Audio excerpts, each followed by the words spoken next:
m'appelle Sophia, me voici pour une nouvelle vidéo concernant les énergies astrologiques pour la semaine du 22 au 28 septembre. Cette semaine, nous débutons avec de grands changements. Pluton, planète qui nous parle de régénération, s'apprête à reprendre son mouvement direct, après avoir été rétrograde depuis le mois d'avril. Ces derniers mois, Pluton nous a demandé de revoir, de transformer et de laisser définitivement partir ce qui ne peut plus être changé. Pendant une rétrogradation de Pluton, il se peut que nous ressentions un sentiment de perte, voire de mort, et puis de renaissance.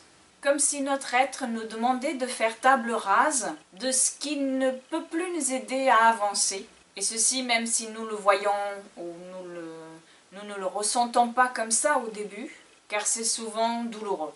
Ceux qui ont été le plus touchés par cette rétrogradation ces derniers mois de Pluton sont ceux qui ont des planètes angles ou nœuds personnels placés dans les degrés de rétrogradation de Pluton, c'est-à-dire pour cette fois-ci cela concernait les entre 11 et 13 degrés des signes cardinaux. Donc pour les béliers, cancers, balance ou capricorne qui ont des planètes anglo-nœuds entre 11 et 13 degrés, voilà, ce sont ceux qui ont ressenti, qui sont en train de ressentir, qui vont continuer à sentir cette rétrogradation de Pluton, qui ne sortira définitivement de son ombre que vers la mi-janvier. Une rétrogradation de Pluton nous demande toujours d'aller au contact de nos peurs, de nos ombres. Soit nous y allons consciemment, soit des événements se mettent en place pour qu'il y ait ce face-à-face avec ce qui ne peut plus alors être évité. Maintenant que Pluton va commencer à reprendre son mouvement direct, il va bien sûr repasser sur ces mêmes degrés que je viens de dire, entre 11 et 13 degrés, il va faire ce passage à nouveau jusqu'à la mi-janvier. Ce qui veut dire que nous allons entamer maintenant une remise à plat de ce que nous savons déjà qui doit être changé, qui doit être laissé. Et pour d'autres, ils vont l'apprendre au cours de ces prochains mois, surtout bien sûr avant la fin janvier. Il s'agit d'exorciser ses peurs, ses ombres, de se régénérer, de renaître, et cela implique bien sûr des au revoir. Cette semaine, nous allons avoir le soleil qui va changer de signe, qui va aller en balance. Nous allons avoir aussi la nouvelle lune en balance, et ceci est vraiment en accord avec ce changement de direction de Pluton. Cette saison, l'automne, sera vraiment en accord avec ce mouvement direct de Pluton, puisqu'il s'agit de laisser partir pour que le renouveau puisse s'y installer. Le 23, c'est l'équinoxe de l'automne, une nouvelle saison qui débute. C'est aussi la recherche d'équilibre, signifiée et symbolisée par le signe de la balance, par l'entrée du soleil en balance. Nous allons vivre quelque chose que nous vivons que 2 fois par an, c'est-à-dire à l'équinoxe de printemps et puis à l'équinoxe de l'automne, le moment où le jour et la nuit ont exactement le même nombre d'heures.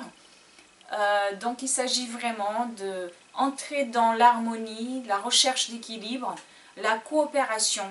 Cette nouvelle lune aura lieu donc en balance le 24 septembre à 8h13 heure française, et c'est à 1 degré de la balance. Donc ceci nous parle vraiment des opposés qui ne sont que 2 visages d'une même source. Une nouvelle lune, c'est toujours des commencements, de nouvelles opportunités, un nouveau cycle qui débute.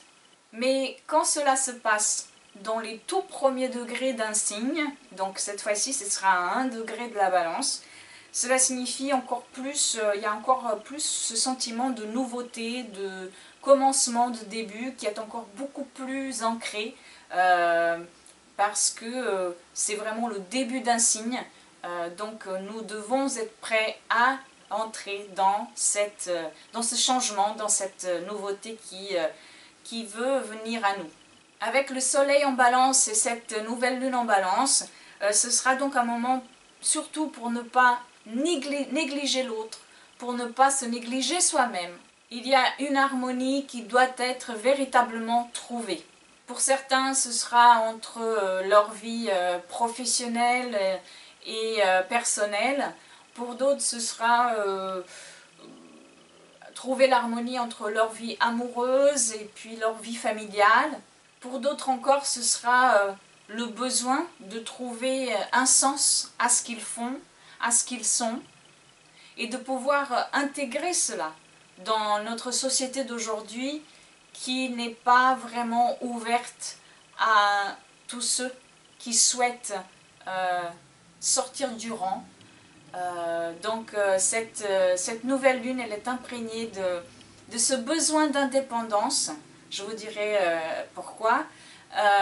Mais il y a ce besoin d'indépendance tout en essayant et en respectant les envies de soi et de l'autre.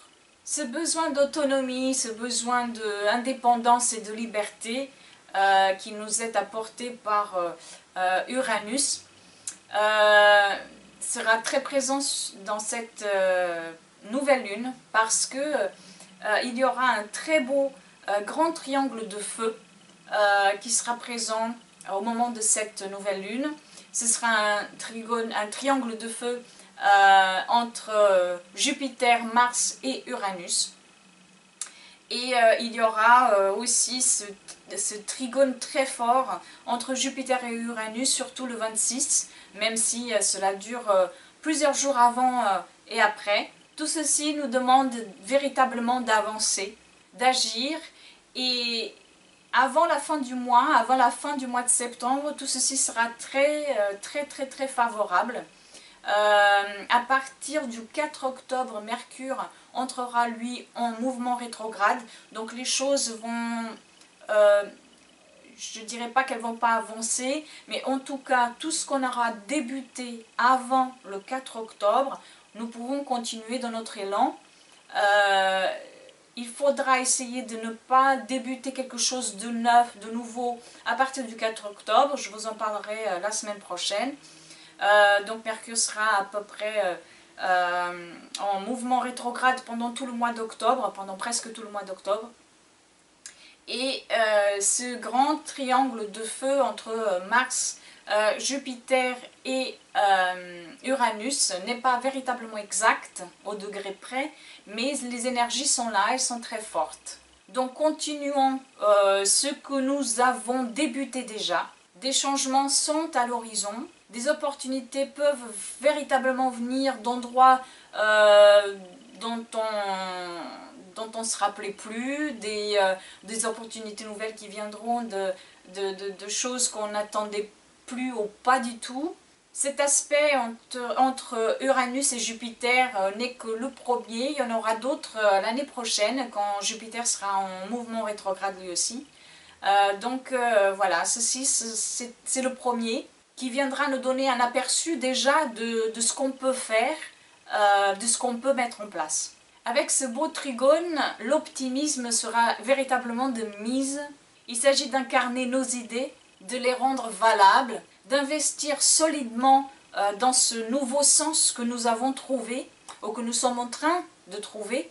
C'est le moment de prendre une certaine liberté, indépendance, réelle ou au niveau de la pensée. Le futur nous parle et nous avons à cœur de tout faire pour le changer et le rendre plus humain et aussi plus spirituel, car la prochaine révolution sera spirituelle et elle doit tout d'abord commencer dans nos cœurs et dans nos têtes.